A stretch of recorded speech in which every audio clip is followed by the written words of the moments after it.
You were taught, just be kind, and life will smile back at you. That if you live with honesty, help others, keep a good heart, and humility, then, eventually, the world will reward you in kind. But perhaps, you've lived long enough to realize, the world doesn't operate by inner justice, it follows human nature. And that nature is neither fair, nor pure, nor simple. You are kind, and people see you as pleasant. But when you're hurt, silent, burdened, and left unprotected, people simply say, "What a shame," but they were just too gentle. You try your best to be liked, only to discover the harshest truth. Love does not always breed respect, and kindness, if not accompanied by strength, is merely an open invitation for others to take advantage. In a world where morality is weaponized, where gentleness is mistaken for weakness, if you don't learn how to protect yourself, your goodness won't save you. It will be devoured, and that's when the philosophy of Machiavelli stops being a political lesson and becomes a survival map for those who want to keep their goodness without being trampled, because he understood, kindness is not wrong, but kindness without strength is self-destruction. 1. Kindness is not enough if you don't know how to protect yourself. Have you ever wondered, why is it that you're kind, sincere, and never harm anyone, yet you're the one who gets hurt the most? This isn't a new question. It's been asked for centuries. And the harsh truth is this: kindness, when not accompanied by awareness and strength, will be disregarded, not respected. From a young age, we're taught to be kind, forgiving, and patient. We're told that if we're gentle enough, considerate enough, and sincere enough, others will treat us the same way. But as time passes, we begin to realize something else entirely.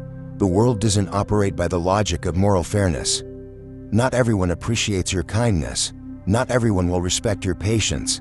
In fact, the most vulnerable people are often those with the kindest hearts. Why? Because kindness without boundaries is exposed. Good people are rarely taught how to protect themselves. They believe that good intentions alone will suffice. But life doesn't function like a spiritual textbook. This world, as Machiavelli once wrote, is a place where those who are virtuous but not wise become victims of the wicked. In other words, kindness paired with naivety is a trap. You think your gentleness will calm the wolves around you, but in truth, your inability to protect yourself makes you the easiest prey. Opportunists can smell vulnerability from a distance. They don't attack with force. All it takes is a little manipulation, a few flattering words, a couple of moments of pretending to need you. And just like that, you give away your heart, your time, your energy, only to be left drained and disappointed. You might object, but I don't want to become cold. I don't want to lose my goodness. And you're right, no one is asking you to become cruel. But in a world full of schemes, you must learn something more important: how to be kind intelligently. Kindness does not mean always saying yes. It doesn't mean forgiving without boundaries. It doesn't mean staying silent in the face of injustice. Be kind, but know your limits. Be gentle, but not easily used. Be soft, but not weak. You must learn how to set boundaries. You must learn to listen to your intuition when something feels off. You must stop turning a blind eye to disrespect. You must be able to distinguish who truly needs you and who is merely draining you. Kindness is a precious gift, but if you give it to the wrong people, at the wrong time, in the wrong way, it stops being a virtue. It becomes helplessness in moral disguise, and the wrong people won't refuse that gift. In this world, you don't have to give up kindness, but you do need to protect it as a strategic asset. Strength is not cruelty. Strength is the ability to say no, to walk away when you're not respected, and to preserve your energy for relationships that are worthy. Kindness is never wrong, but unguarded kindness, that's a betrayal of yourself. And it's time you understood, a good heart is not enough. You need a clear mind to protect it and lead it forward. 2. The difference between the player and the pawn. There are two kinds of people in this world, the player and the pawn. Both exist on the same board of life, but their positions, roles, and destinies are fundamentally different. The player is the one who understands the rules, directs the game, and knows that every move has meaning. The pawn, on the other hand, is the one being moved by others, by circumstances, or by their own naivety. The tragedy is that many people could be players, but choose to live as pawns, not because they lack intelligence, but because they refuse responsibility. They fear making the wrong move, They fear being disliked, they fear being misunderstood, and out of fear, they let others think for them, decide for them, and steer the course of their lives. Pawns live by reaction, players live by intention. The pawn says, "I didn't have a choice."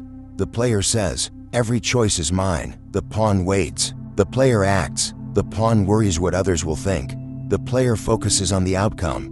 You can be a good person, you can have a heart of gold, but if you don't master the rules of the game, you're still a pawn on someone else's board. Machiavelli once said, "Those who do not hold power will always be ruled by those who do." On a deeper level, this isn't just about political or external power, it's about internal authority. It's about whether or not you're in control of yourself. Some people spend their whole lives being moved like sacrificial pawns. In their careers, they carry the heaviest burdens but receive the smallest rewards. In relationships, they love more, give more, and inevitably hurt more. They don't understand why this keeps happening, because they believe, "I'm living with kindness." But the truth is, they're not living consciously. You cannot expect others to respect you if you haven't defined your own worth. You cannot expect others not to take advantage of you if you haven't learned how to set clear boundaries. And you cannot expect life to treat you fairly if you keep waiting for someone else to rescue you. The player knows that winning requires more than goodwill, it requires strategy. Being right isn't enough. You also had to be wise. You need to know when to speak and when to stay silent. You need to discern who's worthy of your trust and where to withdraw your energy. You need to know who's truly walking beside you and who's just using you as a stepping stone. The difference between the player and the pawn doesn't lie in kindness, but in direction. You don't have to become manipulative, but you must stay aware. You don't need deceit, but you do need foresight, because if you don't play this game intentionally, you will unconsciously become a tool in someone else's game. The player doesn't always win, but they know why they lost. The pawn, when thrown off the board, simply blames fate. So, who are you right now? The one guiding the course of your life, or the one merely obeying the moves dictated by someone else? Free. The power of perception. People treat you based on what you let them see. In a world where reality is blurred by biases, emotions, and expectations, truth is not what people see, it's what they believe they see. And that belief doesn't come from who you are, but from the image you allow them to perceive. Have you ever wondered why someone who isn't more skilled, more virtuous, or more insightful than you ends up being treated with greater respect, trusted more easily, or given the very opportunities you long for? The answer doesn't lie in their true value, but in how they present that value to the world. Machiavelli understood this early on. He wrote, "A ruler need not possess good qualities, he only needs to appear to have them." This wasn't a celebration of deceit, it was a brutal reminder. The world reacts to surfaces before it ever reaches depth. And if you don't learn how to control that surface, you'll remain a misunderstood soul, overlooked, underestimated, and underutilized. In psychology, this is called the halo effect, when a single standout trait, appearance, confidence, presence, casts a glow that makes others project more value onto you than you may actually possess. Similarly, if you present yourself as weak, uncertain, or lacking direction, people will assume you're unreliable, no matter how intelligent or kind you are inside. You are not treated according to your true value, but according to the value you convey. A capable person with no presence will always be underestimated. A kind soul without boundaries will always be taken for granted. A person who silently carries the weight of the world while smiling gently will always be labeled as fine. So, the lesson here isn't to be flashy, it's to be clear. Learn how to command first impressions. Learn how to wield body language, eye contact, tone of voice, posture, and even strategic silence to craft an image that is firm, defined, and formidable. Remember, power doesn't lie in how loudly you speak, but in how people feel when you enter the room. You may not say much, but every step you take should carry weight. You may be soft-spoken, but your gaze should never be vague. You may be humble, but your presence should never be forgettable. Because if you fail to project a clear image, others will assign you a diluted one. And here's the danger: people will treat you based on that image. They'll give you small tasks, even when you're capable of great ones. They'll try to control you, even when you have a fierce independence. They'll try to teach you, despite never having survived the silent wars you fought alone. So if you don't define your image consciously, others will do it for you. And most of the time, they'll choose the version of you that's easiest to manage. You don't need to pretend to be powerful. You need to embody yourself with intention. You don't need to become someone else, but you do need to show up in a way that commands respect.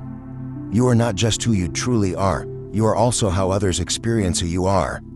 And once you understand that, you begin to grasp the first kind of power every true player possesses, the power to define yourself. 4. Control the flow. Never reveal everything you think.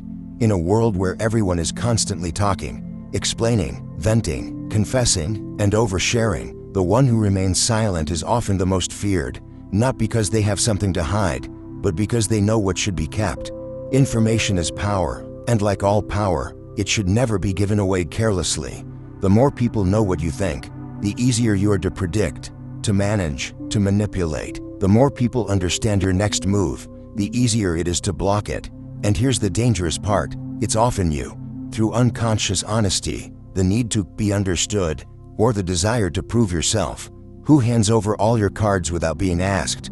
Machiavelli didn't tell you to lie, he simply warned. Uncontrolled honesty is a form of strategic suicide. Many people don't fail because of incompetence, but because they say too much. They over-explain, defend themselves too early, and lay out details no one asked for. They think that being understood equals being respected, but in reality, being fully understood often means being stripped bare, exposed, and easy to undermine. You must understand this. Everyone is watching, not because they care, but because they want to know where you can be exploited. Maybe it's a boss testing your loyalty. Maybe it's a partner probing for your emotional weak spots. Maybe it's a colleague quietly plotting to outmaneuver you, and they don't have to interrogate you if you're the one offering everything up for free. The wise don't say everything, not because they're hiding something sinister, but because they respect the sovereignty of their own mind. They know that a little ambiguity, a touch of mystery, is a powerful weapon. When people can't read you, they tread carefully. When your intentions are unclear, they hesitate, and in that hesitation, you gain the upper hand. This is the beginning of power, uncertainty.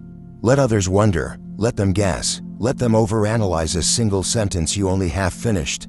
While they're busy reacting, decoding, and second-guessing, you hold the initiative. He who controls information controls emotional dynamics. You can be a good person, but don't be an open book. You can live with integrity, but don't live without boundaries. Because honesty without strategy is the fastest way to become someone else's puppet. Here are 4 simple but powerful principles of the strategic mind. Only speak when necessary. Don't explain unless explicitly asked. Never share a plan that hasn't already been executed. Never say something you wouldn't be ready to lose. Sometimes wisdom isn't about knowing more, it's about knowing what not to say. Most people regret what they said, few regret what they kept to themselves. Practice silence as an art, not to deceive, but to make one thing crystal clear. You are the one in control of your inner world. No one gets to figure you out easily. No one holds the keys to your mind unless you hand them over. And one day, you'll realize, true respect doesn't come from how much kindness you give, but from how much control you keep. 5. Unpredictability. If they can read you, they can control you. In a world where everyone is trying to understand others to gain an advantage, being understood too soon is failure in its earliest form. The easily predictable are the easiest to manipulate. It's a harsh truth few are willing to accept. Many believe that being transparent, clear, and straightforward are signs of maturity. But to those who play the power game, such traits only signal an honest and harmless pawn. If others can anticipate how you'll react to rejection, praise, disrespect, or challenge, they can script your entire behavior without you even realizing. Imagine this. You're someone who always reacts strongly to being belittled, so they just need to trigger that feeling of inferiority, and you'll explode and lose control. You're someone who craves validation, so they just go silent for a while, and you'll scramble to prove yourself, revealing your hand in the process. You're someone who avoids conflict, so they simply apply just enough pressure, and you'll retreat exactly when they want. None of this happens because you're weak, but because you're too readable. Machiavelli understood this better than anyone. He didn't just analyze the powerful, he exposed how cunning underdogs can outmaneuver seemingly strong people who lack unpredictability. He said that a true leader, or anyone who wants to live with agency, must be an enigma. Not because they're fake, but because they know that real power lies in being unreadable. Unpredictability forces others to observe you more closely, to tread more carefully, and to offer you an unspoken respect. When they don't know what your next move will be, they won't risk playing games. That's your zone of power. But don't confuse consistency with predictability. A wise person can be consistent in their values, but never formulaic in their behavior. They can hold strong morals, yet act with deliberate ambiguity. They're not random, but they're never fully measurable. Unpredictability, when wielded with care, becomes a form of soft power. You don't need threats or aggression. You only need to make others uncertain of how you'll respond. And they will start regulating themselves in your presence. Practice this in every relationship. Don't always reply immediately. Allow silence to stretch. Don't always agree. Hold back your yes. Even when you agree, don't always be present. Vanish at moments they don't expect. Don't always show your true feelings.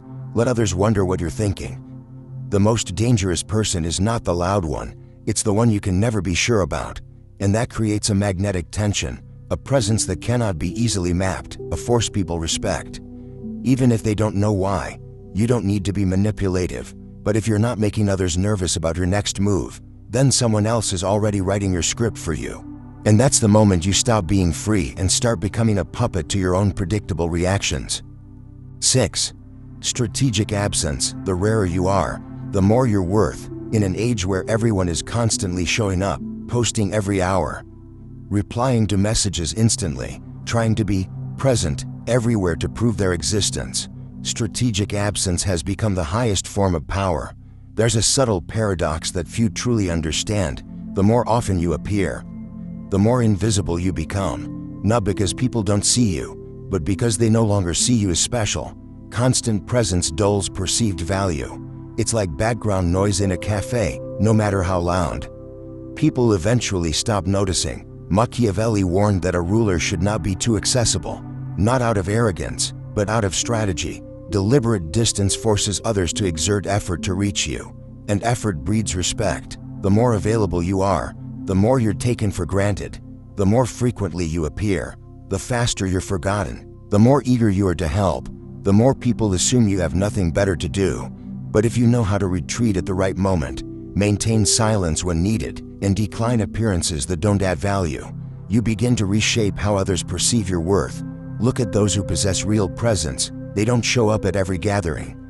Don't respond to every invitation. Don't speak every thought they have. They choose their moments. They appear like signals, not habits. Distance doesn't break the connection if you know how to make it part of your identity. This is especially true in relationships. The one who's always around is seen as sweet, but the one who occasionally disappears stays on people's minds. The one who always says yes is liked, but the one who dares to say no is respected.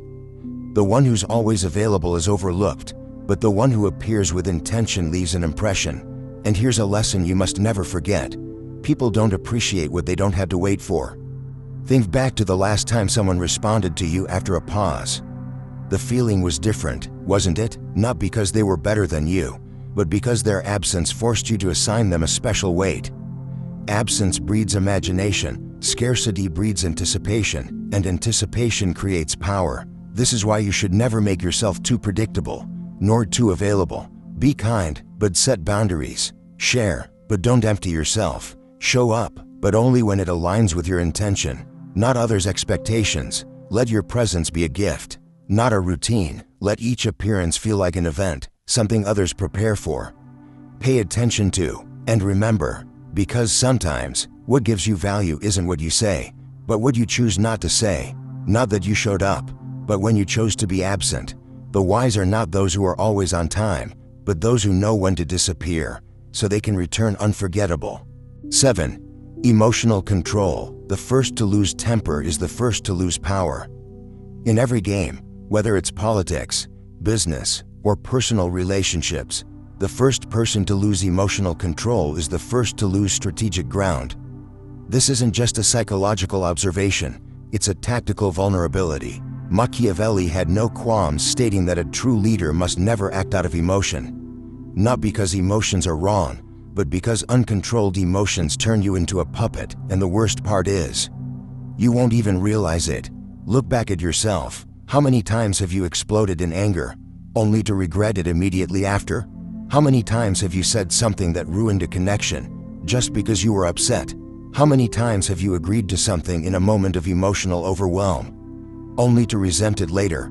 Each time, you didn't lose because you were weak. You lost because someone else hijacked the control panel of your emotional system. In the art of manipulation, the wise don't need force or arguments. All they need is to know your emotional trigger points. One carefully timed sentence, one subtle gesture, and you'll react exactly as they predicted. Once you react, they don't need to act anymore. You unravel yourself, and at that moment, you're no longer the player. You're the piece. The strong are not those who feel nothing, but those who remain composed while their emotions scream within, those who observe their anger without becoming it, those who know how to pause and breathe before saying something they can't take back. You might be right in the heat of anger, but to others, you've already lost your dignity. You might have every reason to lash out, but what people will remember is how you lost control. In the realm of power, emotions are a double-edged sword. If you hold them correctly, they become weapons. If you hold them carelessly, they bleed you. So, how do you stay composed in a world engineered to provoke? Observe before you react, before you respond. Ask, are they truly insulting me, or are they testing my control? Step back to see the whole board. No one wins an argument driven by ego. The real winner is the one who sees the intention behind the provocation. Use silence as a strategy. Not every attack requires an immediate counterattack. Sometimes, silence is not weakness, it's a first strike. Convert emotions into energy, not weapons. If you're angry, let that anger sharpen your focus, not explode into chaos. If you're hurt, let the pain deepen your awareness, not sink your strength. Machiavelli wasn't advocating for cold-heartedness. He was calling for a lucid emotional intelligence, the kind that lets you harness the fire within you, rather than be consumed by it. Because when you stay calm, you stay in command. You become unreadable, untouchable, and respected. And in this chaotic world, the one who remains unshaken by emotion is the one who runs the game. 8. Strategic patience. The smart never move too soon. In today's hyper-accelerated world, urgency is often mistaken for effectiveness. Those who act quickly are seen as dynamic. Those who wait are labeled as slow. And patience, once considered a hallmark of leadership, is now conflated with passivity. But Machiavelli would never agree with such a view. He understood that, in politics as in life, the intelligent never act early, they act at the right time. Not everyone who moves first wins. Not everyone who speaks first is right. Not everyone who reacts fast holds the power. In The Prince, Machiavelli wrote, "Fortune favors those who adapt to the times, not those who chase them." What does that mean? It means that true power often lies not in rushing forward, but in watching, in seeing the whole board, in waiting for others to reveal their weaknesses, in stepping back to see 3 steps ahead, and only when the moment is ripe, then you strike, and one single move is enough to win the entire game. On the other hand, the impulsive are those led by emotion. They act because they fear missing out, because they want to prove their quickness, because they can't sit with uncertainty. But impatience makes them act too soon. They show their cards, they draw their sword before seeing the opponent clearly. And just like that, they place themselves in a weak position. Patience is not passivity. Patience is a silent movement, analysis on the inside, calm on the outside. Patience is the behavior of a strategist, not the delay of the indecisive. Look at the great tacticians of history. They don't fight every battle, they aim for the war. They don't speak in every argument, they know the weight of silence. They don't respond to every provocation, they respond only when it counts. A patient person is like an archer in a strong wind. They don't release the string out of fear, they wait for the wind. And when the wind is right, their arrow doesn't just hit, it flies farther than any other. Machiavelli understood that society is a river of shifting power. The wise don't fight against the current, they learn when to swim, when to drift, and when to strike. They wait for the low tide, the wind shift, the moment of enemy distraction, and in that moment, they act with surgical precision. In both ruling nations and navigating people, Machiavelli warned, Never act out of fear, only act when the calculation is complete. If you don't understand the board, if you haven't seen the possible counterplays, if you haven't envisioned the consequences 3 moves ahead, then waiting is the smartest move you can make. We often believe that opportunity only knocks once, but those who understand strategy know opportunity always returns. Only the impulsive get just one shot before they burn out. And remember, strategic patience is never passive. It is when you prepare while others celebrate temporary wins. It is when you observe while others act out of desperation. It is when you conceal your true strength behind a calm exterior.